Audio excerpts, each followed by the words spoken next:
Alors, la deuxième grande raison pourquoi chez Plan on est un peu plus rapide qu'avec d'autres logiciels, c'est le grand nombre d'interfaçages qu'on a avec différents logiciels. Je vais vous montrer l'interface, juste pour en nommer une, l'interface avec IAB.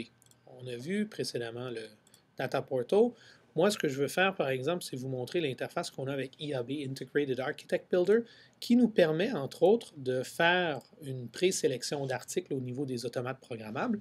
Ici, vous voyez, par exemple, le navigateur qui est complètement vide. Donc, je n'ai aucun automate présentement dans mon projet. Le but, c'est de récupérer les informations qui ont été créées dans le IAB. Ici, par exemple, je vous en montre un fichier comme ça. Il vient directement de IAB, Integrated Architect Builder de Ars Logics, et je l'importe. Alors, qu'est-ce que ça fait? C'est que votre rack, avec les cartes et tout l'ensemble de la liste de matériel qui a été présélectionné dans IAB, se retrouve tout d'un coup ici dans un plan. Vous avez par exemple ici, si on commence le PLC1, c'est probablement, fort probablement, le rack. On va aller voir ici au niveau de l'article, c'est effectivement le rack A10 qu'on retrouve ici. Si je descends un peu plus bas, puis je prends par exemple la PLC3, ça se trouve être déjà une carte d'automate, donc une carte d'entrée, une IB16. Alors, ce qui est intéressant, c'est que vous pourriez créer tout simplement une page ici en faisant drag and drop. Moi, je vais aller une étape plus loin et je vais vous montrer le générateur de schématiques automatique. Alors ici, ce qu'on fait, c'est que basé sur le numéro de pièce, on choisit un ensemble, une macro. Naturellement, je peux rajouter d'autres éléments à ça.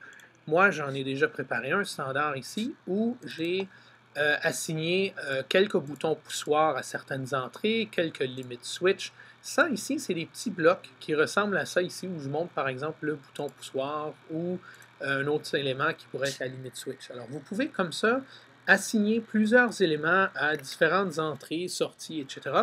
et tout simplement avoir l'outil générer les pages schématiques directement à partir de l'importation que vous avez fait de Integrated Architect Builder.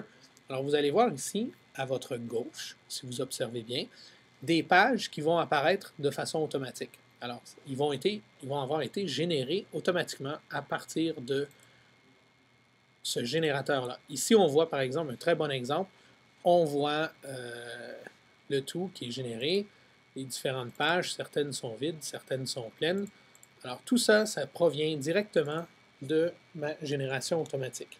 Là, tout ce qui reste à faire, au fond, c'est de connecter peut-être la puissance. Alors, vous pouvez dire que pour cette carte-là, étant donné que c'est une 24 volts, je vais mettre par exemple ici à ma gauche, je vais mettre mon premier circuit, donc le circuit 1, et à ma droite ici, je vais mettre mon circuit 2. Okay? Qu'est-ce que ça fait? C'est que automatiquement, vous avez ici une référence croisée qui est générée. Ici, on va vers la ligne 1063, donc la page 1063.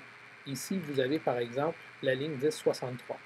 Le circuit numéro 2, c'est ce circuit-là. Je retourne et on voit que ça connecte vers 1066. Tout ça, ça se fait de façon automatique. Une autre chose qu'on peut faire, c'est qu'on peut regarder l'adressage des automates. Bon, nous savons que chez Ars Logics, on peut adresser un peu comme on veut. Ça veut dire qu'on est libre de mettre l'adresse PLC qu'on veut.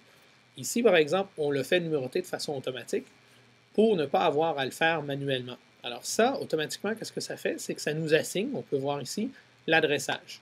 Maintenant, si je veux aller une étape plus loin, je peux, par exemple, insérer des borniers supplémentaires. Très, très rapide d'insérer des borniers supplémentaires, tout simplement en tirant une ligne à la verticale, comme ça, et bingo, vous avez un nouveau terminal strip qui vient de se rajouter, donc un nouveau bornier. En prenant, par exemple, les premiers du haut, je peux assigner ces bornes à un bornier spécifique. Donc maintenant, ils font tous partie de TB2. Encore mieux que ça, vous pouvez directement faire la numérotation de fil sur le champ. C'est-à-dire que vous avez généré votre schématique de façon automatique, vous avez rajouté quelques petits détails, vous faites la numérotation de fil, bingo, le tour est joué. Bon, une fois que ça c'est fait, qu'est-ce qu'on peut faire d'autre dans un plan? On peut évaluer le projet. Donc ça va même regarder la génération des rapports, et ce, de façon automatique. Donc, exemple, vous allez avoir ici la liste des articles, la liste de matériel qui sera à jour. Vous avez même ici une liste de protection, donc tout ce qui a été choisi au niveau de la protection, qui va être listé ici, disjoncteur, etc.